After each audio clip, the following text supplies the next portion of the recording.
said good things about J.C. Horn. What's your battles been like with him? I mean, he's a pretty talented guy. He always come out there with energy and urgency every day, no matter who he's going with. But usually he's going to get a lot of energy. He's going to give you the best he got every rep. I think Muschamp said that he had a knockdown against you in the scrimmage. What was that like, and how many times did you catch a ball over him? That was probably the scrimmage was probably the first time he didn't guarded me. So, I mean, great players make great plays. We both went up for the ball. I mean, we both going up for the ball. He made a play on it before I got to it. Do you feel like you're kind of fully 100% reintegrated, all that kind of stuff? Yeah, I feel good out there. How much? I know we've seen some videos of Muschamp jacking people on the line and trying to get free release. What is that like going against him? I mean, as you know, as everybody knows, Coach Muschamp is really a player's coach. He come out there with the same energy, same urgency every day. I mean, you can't take practice serious all the time. You got to have a little fun just to see him out there. I mean, trying to cover somebody is pretty cool. Did he go against you at all? Not yet. He's afraid of you? I wouldn't say that. Nah. As an offense this year, I know there's a lot of emphasis on explosive plays. Is there anything you guys have worked on or tried to do to kind of increase those from what you guys were able to do last year to this year?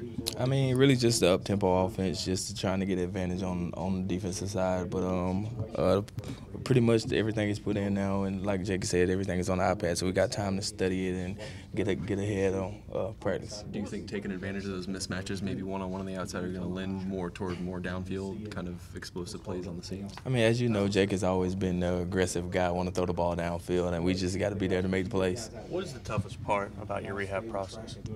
The toughest part, I would say, probably a week or 3 weeks after. I mean, it feel like everything is still broken, and that's probably the hard part to get over. Being able to put your foot down and starting to walk again and stuff like that, that was probably the hardest part. You saying a week or two, like after the surgery, you mean? Yeah, after the surgery is probably the hardest part. Was there a turning point where you said, okay, I'm on the road to recovery now, I'm done with, thinking why me, and on the road to recovery? I mean, years before this, I pulled a hamstring, and I pulled my other hamstring. So I always been the guy that attacked the rehab and try to get back to where I was before I got hurt. Was there a play you made in practice where you were like, okay, I'm back? I would probably say the first time I got tackled at practice, I was like, all right, I'm ready. I'm ready to be back now. Are you afraid of that being kind of something that sticks to you, the fact that you have kind of had to go through this before? No, it ain't nothing to be afraid of. What have you seen out of Josh Vann so far, a few weeks in? He's a really explosive guy. He got really good hands, and he good after the catch as well.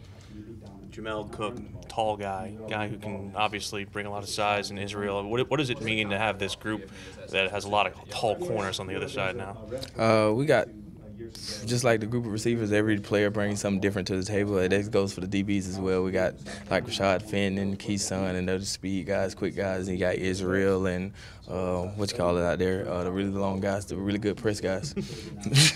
Do you feel like this Brian McClendon offense is going to use you much differently than the last offense did, or still kind of keep you in some of the same stuff? I wouldn't say, but I mean, we got stuff. We're working on stuff right now. What makes you, in your mind, so good in open space? Well, in high school, I was a running back, so that kind of played a role in it. And growing up, my daddy always told me every time you get the ball, try to put the ball in the end zone. So I just have that mindset every time I get the ball.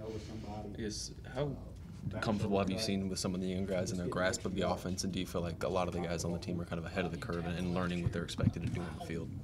I mean, the coaches do a good well with us getting us in meetings, getting us the playbook. So whenever we're not here, we also have time on our own to look at it and make sure we get it on our own. So, I mean, you got like the younger guys, they kind of get ahead by looking at the playbook as well when we're not here. How often do you watch film on your iPad? Probably every day. Every day? Every day. Does McClendon give you guys anything, grief or anything if you guys don't watch it? Does he give reports or anything like that? I mean, they get the reports on the iPad whenever we log in, but I would say not too many people pay attention to that. You're gonna take advantage of the opportunity you get or you're not.